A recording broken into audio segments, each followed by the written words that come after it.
collectivist nations, be they socialist or communist or fascist, are the global leaders in pollution and greenhouse gas emissions. That is statistical across the world wherever they appear. It turns out that collectivists are very bad guardians of the environment by miles.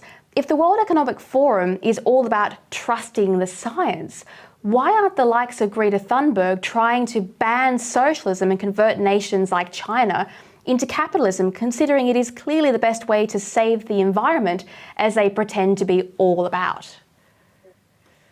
Well, because none of them actually care. And, it's all about their own private interests. And I'll say that the corporate leaders who go to Davos, I'm a little bit more forgiving of than the politicians, because they're going there because they're actually deriving great benefit from shelling out hundreds of thousands of dollars to get access to people like Klaus Schwab and Tony Blair and all of these.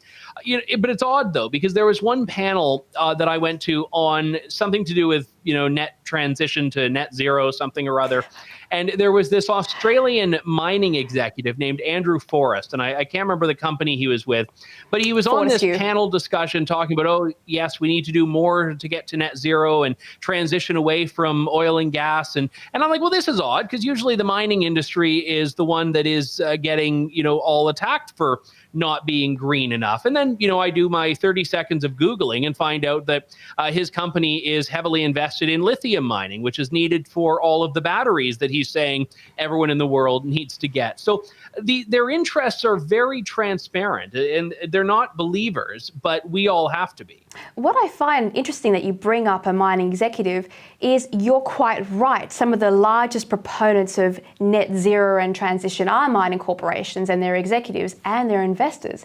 And that's because net zero has given these companies the opportunity to increase the value of their previously low value materials and metals, because they're used in the production of solar panels and wind turbines. They're not much used for anything productive, like actually generating energy, but they are of interest to the Net Zero Club. So you're right, there is a conflict of interest here where this is a mining boom. It's the largest mining boom we've had in 100 years. Is this sort of transparency not being brought out because the press aren't doing their job?